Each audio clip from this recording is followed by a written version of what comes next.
आजच्या या संवाद मेळाव्यामध्ये आपल्या सगळ्या सहकार्यांनी आपापल्या भावना व्यक्त केल्या, पण मी एका गोष्टीची कबुली निश्चितपणाने देईन की आपल्या संवाद मेळाव्यामध्ये बोलत असताना आपण टीका टिप्पणी न करता आपण आपल्या भावना व्यक्त कराव्यात, हा मात्र निश्चितपणाने मी सगळ्या कार्यकर्त्यांना विनंती केली आणि माझी त्या बाबतीतली सूचना आहे असं सांगितलं.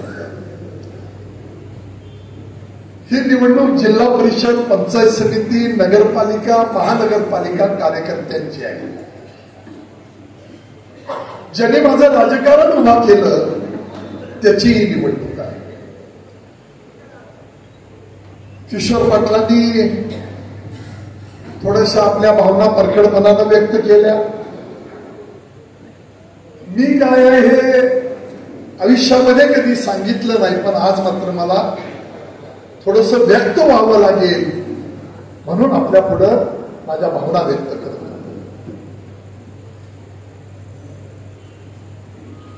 माझ्या वडिलांनी पंढरपूरला पहिला महाराष्ट्रातला एन्काउंटर केला. ज्या पंढरपूरच्या पोलीस स्टेशन मध्ये तिथल्या पीआयला त्या डोंबेंनी जाऊन शिवीगाळ केली आणि एका तासाच्या आत त्यांनी बदली मागितली, तिथं जायला कोण तयार नव्हतं. वडिलांनी ते आव्हान स्वीकारलं, त्याच्यावर प्रत्येक मोठा हल्ला झाला. त्यांनी फायरिंग केला आणि त्या ठिकाणी पहिला एन्काउंटर माझ्या वडिलांनी केला. त्यावेळेला त्यांच्याकडून किमान 20 मर्डर झालेले होते आणि त्यांनी चितेवर शपथा घेतल्या होत्या की मी पुढचा आर.के. पाटलांचा वंश वाढू देणार नाही. आणि अगदी लवकर परमेश्वरानं मला जन्माला घालताना आईच्या पोटातनं जिगर दिलेले, जिगर ज्याचे 20 मर्डर झाले अशाला संजय पाटील नामला आलाय. तुम्हाला आज सांगतो, माझ्यावर अनेक वेळा प्रयत्न झाले, अनेक वेळा, पण कधी मी आयुष्यामध्ये कधी भिवून वागलो नाही आणि कधी जायचं थांबलो नाही. कालांतरानं वाईटाचं वाईट होतं, त्यांची जी काही परिस्थिती व्हायची ती झाली. हिंदू मुस्लिम दंगल झालं, पतंगराव कदम पालकमंत्री होते, गणपतीच्या मूर्त्या फुटल्या, जाती धर्मामध्ये द्वेष उभारून आला. या सगळ्या परिस्थितीमध्ये ती शांत करण्यासाठी हा संजय पाटील इथं माणिक काकाकडे घेतलेला आहे. त्या माणिक काका आणि मी त्यावेळेला कर्फ्यू होता सांगलीमध्ये, मिरजेमध्ये. मी मिरजेला गेलो, संभाजीराव भिडे गुरुजींना घेऊन गेलो, त्याला तिकडे सोडलं आणि ती दंगल शांत व्हावी यामध्ये समाजाचं मोठं नुकसान आहे. आपल्या तालुक्यामध्ये तुमच्या माहितीसाठी सांगतो, 24 ठिकाणी मशिदीची दगडफेक, पडझड झाली. तांबे नावाचे डिव्हाइस बी आपल्याकडे होते, पत्रकार मित्र, छापू नका. त्या माणसाला मी सांगितलं, मुलं भावनावेश झाली होती, त्या समाजाची माफी मागितली, मुस्लिम समाजाची, आणि ह्यांच्यावरची नावं केसेस घालू नका. आजही त्या ठिकाणची कुठलीही नावं निष्पन्न झालेली नाही. तो संजय पाटील आहे. अरे पदावरनं गेल्यानंतर मला एसपींचा फोन आला, तुमचा बॉडीगार्ड ठेवायचा आहे. मी म्हटलं मला गरज नाही, माझ्या जीवाचं रक्षण करायला माझी काही फुलग्याच्या ओपचे असणाऱ्या नेते मंडळींना तलप होती. पदावरनं खाली उतरल्यावर सांगितलं, माझ्या नादाला लागू नकोस, उजळलेलं सुद्धा बघू देणार नाही. तो संजय पाटील.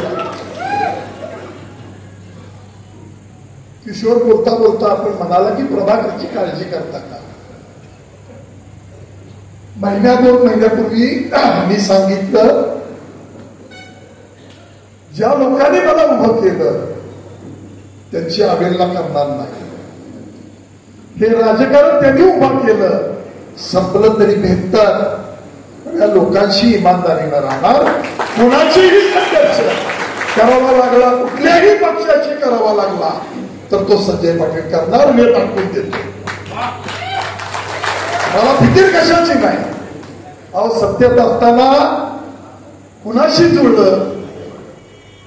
फक्त मी नीतीनं वागलो, न्यायानं वागलो, भ्रष्टाचार व्याधिचार या गोष्टीपासून लांब राहिलो. मॅच्युरिटी नावाचा भाग येतो. अनुभवानं समाजाचं हित करावं म्हणून थोडीशी सामंजस्याची भूमिका निश्चितपणानं घेतली. पण याचा अर्थ आपल्यातलं काही संपलंय आणि आपल्यातलं काही कमी झालंय असं नाही. माझं वय 61 आहे. तुमच्या माहितीसाठी सांगतो 36 वर्षानंतर व्यायाम चालू केला आणि 150 सपाट्या मारत होता. असं ना मला ब्लड प्रेशर, ना मला हार्टचा त्रास, ना डायबिटीस, ना माझं हे दुखतंय. काही भानगड नाही. अजून तुमच्या आशीर्वादानं लय खणखणीत आहे. त्यामुळं जी निवडणूक कार्यकर्त्यांची आहे, जिल्हा परिषद असतील, नगरपालिका असतील, महानगरपालिका असतील, पंचायत समिती असतील, त्याच्यामध्ये तन मन धन अर्पण सगळं करून संजय पाटील तुमच्या बरोबर असेल हा विश्वास तुम्हाला देतो. पक्ष, चिन्ह, सत्ता, पैसा, संस्था काही नसताना आपण संघर्ष केला. आता तर तुमचं एवढं मोठं बळ आहे. 1995 सालच्या विधानसभेला आबा उभारले. डॉक्टर भाऊ आबा उभारले होते. दिनकर आबा फार मोठ्या फरकानं आपला पराभव झाला. 97 साली जिल्हा परिषद लागली. आज सांगतो अवताडे नावाचे आपल्याकडे तहसीलदार, त्या तहसीलदारांच्याकडे मार्केट कमिटीला बिनविरोध केलं म्हणून मी रागानं अर्ज दिला आणि 2 ठिकाणी नाव असता कामा नयेत असा आदेश होता. मी तासगावातलं नाव कमी करा कारण संघर्ष आपल्याला करायचा. त्यावेळी काही कार्यकर्त्यांनी सांगितलं मार्केट कमिटीला कॉम्प्रोमाइज करूया. मी आदानींच्याकडे अर्ज दिला पण नीतीच्या मनात वेगळं होतं. तुम्ही सगळ्यांनी शक्ती दिली आणि संजय पाटील त्या संघर्षातनं उभा केला. तो आमदार विधान परिषदेवर गेला, त्याला खासदार केलं आणि आजही कुठलं पद, मला वाटतं इंग्रजीत म्हणाला की आजही कुठलं पद नसतं तरी संजय काका बोलतोय म्हणल्यानंतर अजून कुठले अधिकारी वेगळ्या पद्धतीनं वागण्याचा प्रयत्न करत नाही. ती तुमची शक्ती पाठीची आहे म्हणून हे घडतं.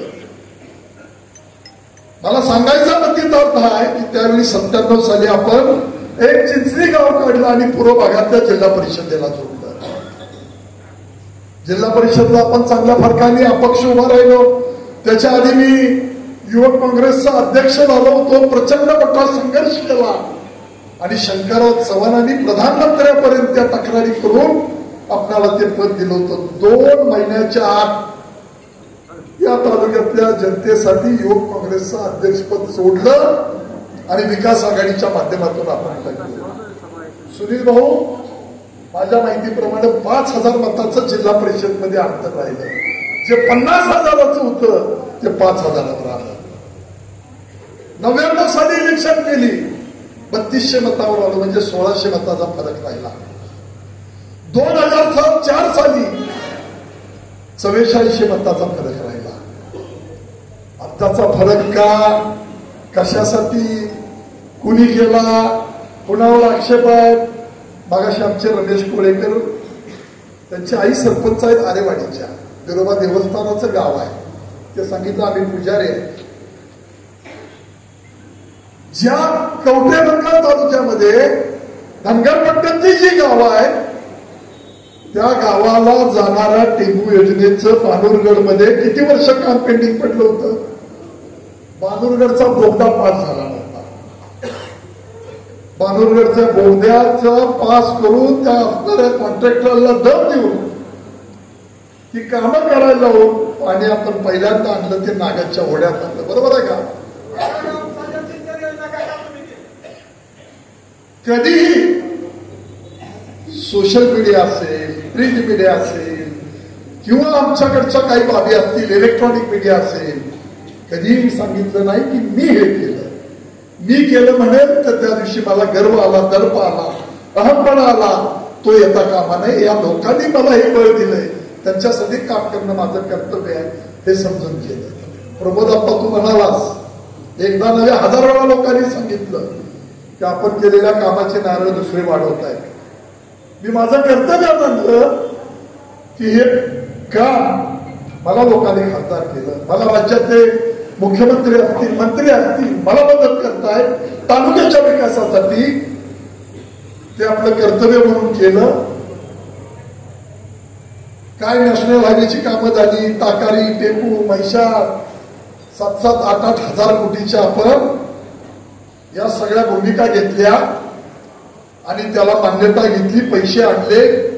राज्यापुढे अडचण होती, केंद्रातनं पैसे आणले, 2091 कोटी पहिल्यांदा म्हैसाळला आणले, जतपणे पाणी नेलं. त्याच्या आधी काही मंडळींनी निश्चित काम केलं, मी नाकारत नाही, पण योजना पूर्णत्वाला नेताना ज्या काय अनुशेषाच्या बाबी होत्या त्या अडचणीच्या होत्या, त्याला मार्ग काढले. देवेंद्र फडणवीसांनी मला कृष्णा खोऱ्याचंही उपाध्यक्षपद दिलं होतं. दोन्ही गोष्टीचा समन्वय ठेवला, वरून पैसे आणले आणि या सगळ्या बाबी पूर्ण केल्या. त्याचा अभिमान माझ्या मनामध्ये. आजकालची परिस्थिती आपण पाहतो, कोण कोणावर बोलतोय, काय चाललंय, कुणाला कुणाचं ताळमेळ नाही, काय, ह्या सगळ्या अवस्थेमध्ये माझ्यासारख्या मनाची निश्चितपणानं घुसमट होत होती. पण मी तुम्हाला आज शब्द देतो, तुम्ही जे म्हणताय ना, तुम्हाला पक्ष मानून आम्ही काम करतोय, तुम्ही म्हणाल ते धोरण, मी आज तुम्हाला शब्द देतो, कार्यकर्ता हा माझा पक्ष आहे, कार्यकर्ता म्हणून त्या पक्षाचं आपण काम करू, नाहीतर आपली विकास आघाडी आहे. अहो, आघाडी कधी आपण काढली, किती वर्षापूर्वी. मगाशी कोडक्याचे एक जाधव इथं बसते होते, बैलपोळी असणारा आपला तासगावचा गावडे कुठं आहे बघा, तो बिचारा बैलपोळी काम करत होता, प्रत्येक मोर्चाला हजर आहे. आमच्या कोळग्याचे जाधव कुठे गेले, आजारी माणूस आहे, मुलगा वारला, माने कुठे गेले, आपले मिस्त्री, तुमचा जाधव कुठे गेले. या सगळ्या बाबी आठवणारा आणि त्याची आठवण ठेवणारा मी कार्यकर्ता आहे. मला भय भीती कशाचीही नाही, माझं कोणीही बिघडू शकत नाही. मला खूप परमेश्वरानं तुमच्या पाठीशी जी तुमचं बळ आहे, शक्ती आहे, ती मला दिलेली आहे, मला फिकीर नाही. अहो, जो जगण्या मरण्याला घाबरला नाही, तो पुढाऱ्याला काय घाबरला. ज्याला रस्त्यावर बसलेल्या कोंबड्या उठत नाहीत, त्याला सगळ्या घाबरला. ती चिंता करू नका, आणि पोराची चिंता अजिबात नाही. त्याचं नशीब घेऊन तो जन्माला आला असेल, त्याला क्लिअर सांगितलंय, लोकांसाठी आयुष्य घालवायचं आहे. मधल्या काळात त्याने एका गोष्टीचा उल्लेख केला, कारखान्याच्या अडचणी होत्या, कर्ज खूप झालं, एवढ्या मोठ्या पदावर काम करत होतो, 1000 कोटीची टेंडर या जिल्ह्यात आणली. पण एका कॉन्ट्रॅक्टरनं सांगितलं ना की संजय पाटलाला पैसे दिले, तर टांगे खाल्लं संजय पाटील जाईल का. अशी भीक आणि कमिशन खाऊन संजय पाटील मोठा होणार नाही. व्यापार करेल, धंदा करेल, पण राजकारणाचा धंदा केला नाही. मला आपल्याला सांगायचं आहे की या सगळ्या भूमिका निश्चितपणानं आपण पार करू. तुम्ही सगळी दुपारी 1:30-1:45 वाजल्यापासून आलेली मंडळी आहात. काही माणसं लग्नीला उठली, तरुण पोरं पुढच्या जागा मिळायची नाही म्हणून उठली नाही. तुम्हाला एक शब्द देतो, एक वचन देतो की जो निर्णय आपल्याला करायचा त्यावेळी तुमच्याशी निश्चितपणानं बोलेल. पण आता निवडणुकीच्या तयारीला लागा. तुम्ही पक्ष, पार्टी, चिन्ह, झेंडा इकडे बघू नका. आपल्याला आपल्या पद्धतीनं पुढे जायचं आहे, एवढं डोळ्यापुढे ठेवा. कसलीही फिकीर आपल्याला नाही. तुमच्यासाठी निश्चितपणानं तिथनं पुढचं आयुष्य ते जनतेसाठी आणि कार्यकर्त्यासाठी असेल, हे अभिवचन तुम्हाला द्यायला मी या ठिकाणी उभा आहे. मला 10 वर्ष सत्ता दिली, उद्या कोण होईल न होईल त्या बाबी नंतरच्या आहे. पण आता आपल्या पुढे एक प्रश्न आहे की कार्यकर्त्यांची लढाई आहे, ती ताकदीनं करूया आता आरक्षण पडते, आरक्षण पडले की आपण उमेदवार ठरवून कामाला लागूया एवढी आपल्याला विनंती करतो.